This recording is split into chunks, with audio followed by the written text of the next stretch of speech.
स्वागत छ भाइ बहिनीहरुलाई नेपाल अनलाइन स्कुलमा। आजबाट हामी प्रेसर च्याप्टर सुरु गर्न गइरहेका छौं। तपाईहरुले क्लास 7 मा पढ्नुपर्ने साइन्समा पढ्नुपर्ने प्रेसर च्याप्टर। सो प्रेसरमा हामीहरुले प्रेसर च्याप्टर सुरु गर्ने छौं र प्रेसरमा हामीहरुको फर्स्ट एउटा सब टपिक भनेको डेन्सिटी।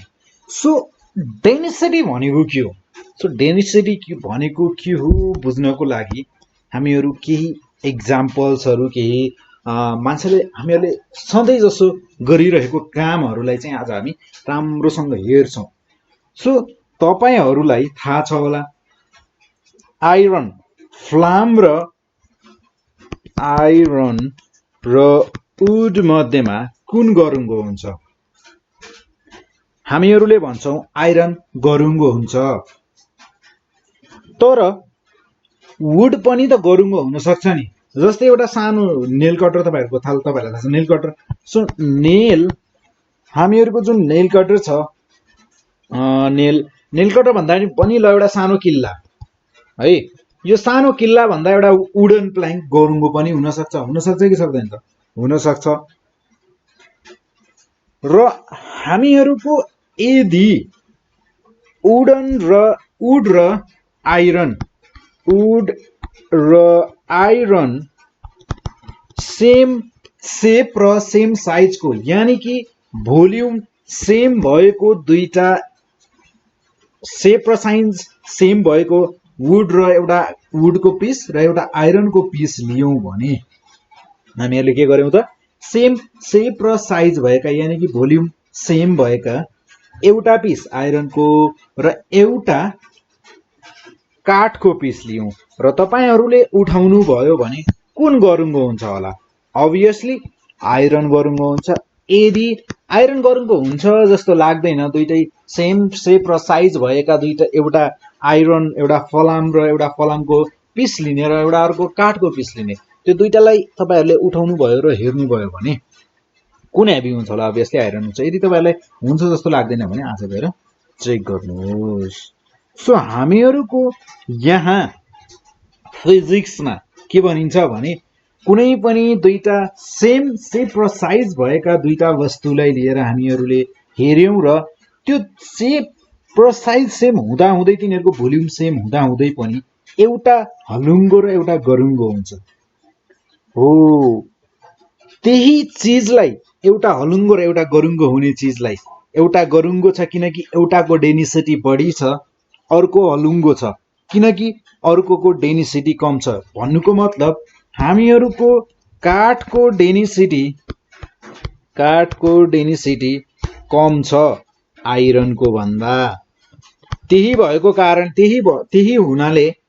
कारणले गर्दा नै डेन्सिटी कम भएको कारणले गर्दा नै के भयो त हामीहरुको आइरन गरुङ्गो फिल भयो, गरुङ्गो हुन्छ नै। र हामीहरुको डेन्सिटी आइरनको बढी छ भन्नुको मतलब हामीहरुको आइरनमा मास बढी छ। हामीहरुको शेप र साइज बराबर हुँदै भोल्युम बराबर हुँदा हुँदै पनि तर मास बढी केमा छ त? आइरनमा छ। हो त्यही आइरनमा मास बढी भएको कारणले गर्दा हामीहरुलाई हेभियर फिल भएको र त्यो हेभी हुनुको कारण त्यसलाई के भनिन्छ त? डेन्सिटी भनिन्छ। त्यो हेभी हुनुको कारण के हो त? डेन्सिटी हो। सो हामीहरुको यहाँ डेन्सिटी भनेको के हुने भयो त? So the density of a सबस्टेन्स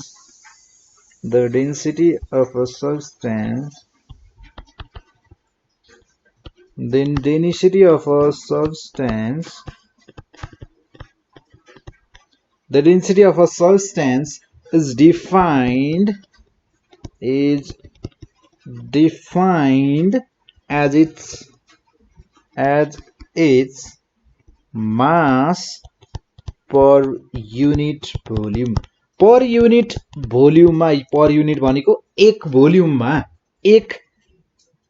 भोल्युममा one भोल्युममा कति मास छ भन्ने कुरा नै कुनै एउटा सबस्टेन्स कुनै एउटा वस्तुको कति मास छ एक भोल्युममा चाहिँ कति मास छ भन्ने कुरा भनेको नै हामीहरुको के हो त? डेन्सिटी हो। सो हामीहरुको डेन्सिटीलाई नर्मली हामीहरुले सिम्बलले जनाउने हो भने डेन्सिटीको कुरा गर्दा हामीहरुको डेन्सिटीको सिम्बल छ र डेन्सिटीको आफ्नै सिम्बल भनेको यस्तो छ। यसलाई भनिन्छ रो। डेन्सिटीलाई सिम्बलले जनाइन्छ र सिम्बलको नाम हो रो। यो सिम्बललाई के भनिन्छ त रो। यो रो भनेको डेन्सिटी हो। र हामीहरूको यो डेफिनेसन अनुसार यो डेफिनेसनले हामीहरूलाई जे भन्यो नि यसलाई हामीहरूले यदि म्याथमेटिकल्ली लेख्ने हो भने म्याथमेटिकल एक्सप्रेसनमा हामीहरूले यसलाई जनाउने हो भने हामीहरूले डेन्सिटी भनेको के लेख्ने पर्यो त mass per unit volume. Per unit भोल्युममा मास कति छ त्यही कुरा भनेको नै हामीहरूको के हो त डेन्सिटी हो। यही त यहाँ भनिरहेका छौँ हामीहरूले मास बाई डेन्सिटी। सो डेन्सिटीलाई हामी सर्टकटमा अब लेख्नु पर्यो भने के लेख्छौँ रो लेख्छौँ। यसरी रो लेख्छौँ र मासलाई एम र भोल्युमलाई बी। हामीहरूको डेन्सिटी भनेको के हुने रहेछ त मास बाई भोल्युम। र हामीहरूको मास र भोल्युमको एसआई युनिट के हुन्छन् हामीहरूको मास र भोल्युमको एसआई युनिट के हुन्छन्। सो मासको एसआई युनिट भनेको केजी। केजी सर्टकटमा भयो र यसलाई भनिन्छ केजी भनेको के हो त किलोग्राम। र त्यसै गरी हामीहरूको भोल्युमको एसआई युनिट भनेको क्युबिक मिटर। यसलाई भनिन्छ cubic metre. Metre cube cubic metre हामीले भन्दाखेरि के भन्छौँ मिटर क्युब भन्छौँ होइन मिटर क्युब होइन क्युबिक मिटर हो। र त्यसै गरी अब हामीहरूको यहाँ हेर्दा डेन्सिटी भनेको mass by volume.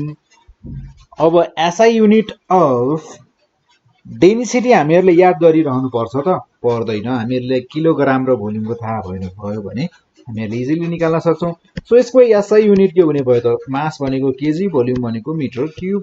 So KG per metre cube यसरी लेख्दा पनि भयो नभए म यसलाई केजी लेखेर एम लेखेर -3 पनि लेख्न सक्छु। र हामीहरूको यसको युनिट यो त हामीहरूको केजीमा भयो। यसलाई हामीहरूले अर्को एसआई युनिट पनि दिन सक्छौँ ग्राम पर सेन्टिमिटर क्युब। केजीलाई ग्राममा चेन्ज गरिदियौँ र मिटरलाई हामीहरूले सेन्टिमिटरमा चेन्ज गरिदियौँ।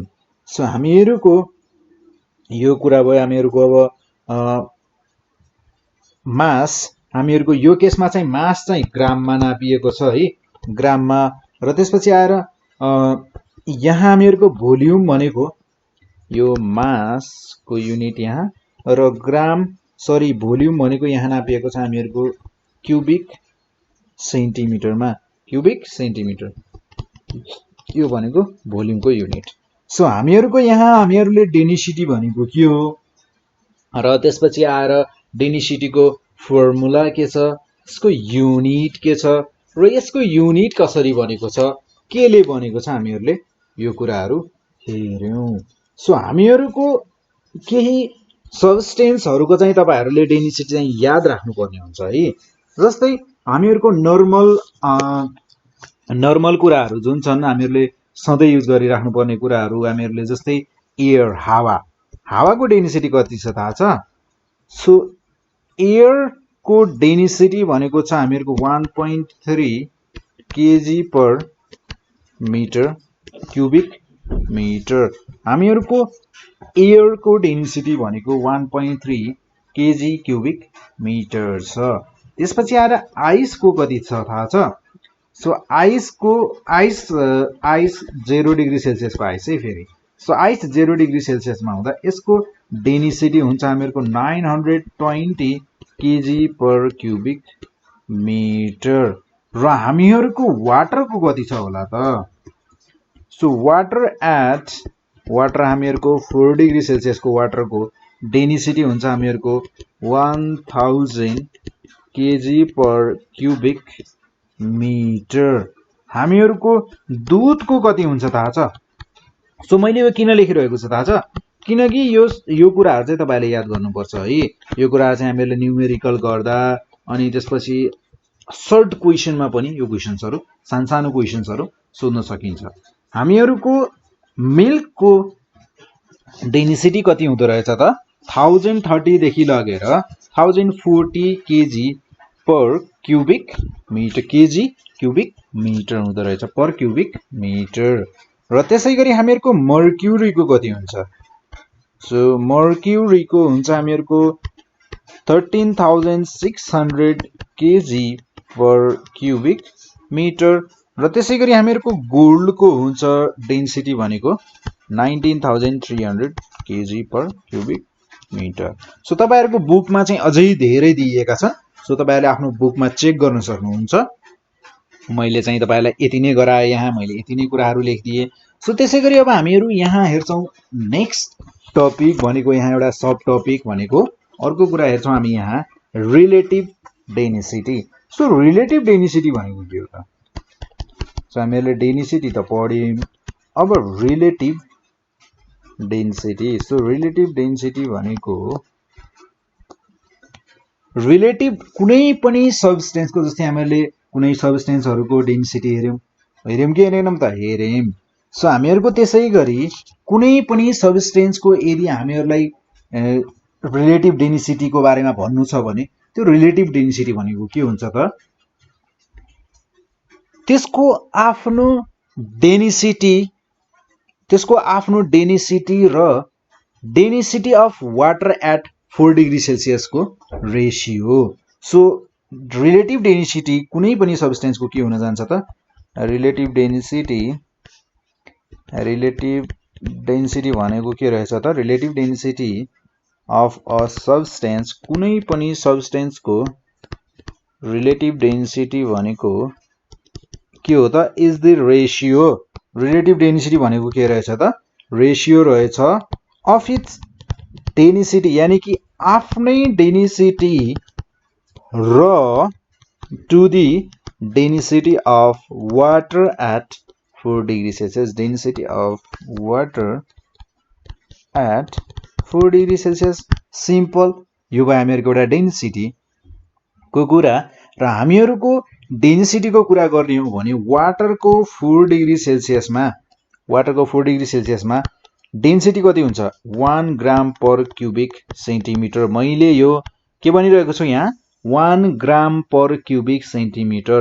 तर यसलाई यदि मैले एसआई युनिटमा लेख्नु पर्यो, यानी कि केजीमा र मिटरमा लेख्नु पर्यो भने के हुन जान्छ त? फेरि 1000 केजी पर मिटर क्यूब। अब तपाईहरुलाई लाग्ला यो कहीं गलत त भएको छैन? कसरी भने हामीहरुको एसआई युनिटमा हुन्छ 1000 केजी पर क्यूबिक मिटर, ठीक छ? यहाँ हामीहरुको ग्राम र सेन्टिमिटरमा लेखेको छु हैन। सो मेरो यहाँ म यसलाई कसरी लेख्न सक्छु त? 1000 केजी बाइ मिटर क्यूब लेख्न सक्छु। र मेरो यहाँ मैले केजी लाई ग्राममा चेन्ज गर्नु छ र त्यसपछि मिटरलाई सेन्टिमिटरमा चेन्ज गर्नु छ। यति नै हैन त कुरा? र हामीहरुको यहाँ 1 केजी भनेको कति ग्राम हुन्छ? 1000 ग्राम भनेको 1 केजी, ठीक छ? सो 1 मिटर क्यूबलाई मैले सेन्टिमिटर क्यूबमा लिनु पर्यो भने कसरी लिन्छु? सो 1 मिटर क्यूब भनेको 100 इन्टु 100 3 टाइम्स अनि सेन्टिमिटर क्यूब। सो 1 2 3 4 5 6 3 3 6 2 4 6 सबै जेरो क्यान्सल आउट।